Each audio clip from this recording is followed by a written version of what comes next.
Good morning mga ka-hopes. We have a new gadget, Xbot Go Chameleon. So we're going to unbox this and test this one if it is perfect for basketball. There we go. Oops, nasunod naman siya sa left. Ito sa right.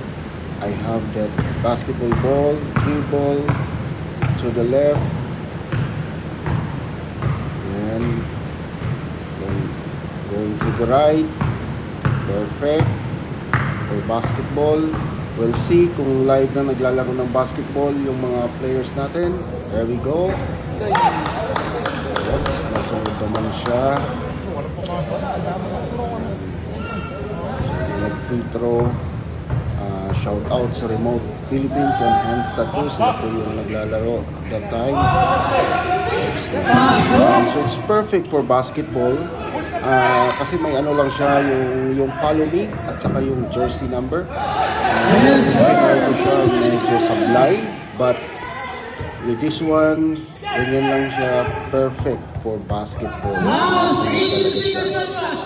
Maganda rin yung kuha niya, very clear.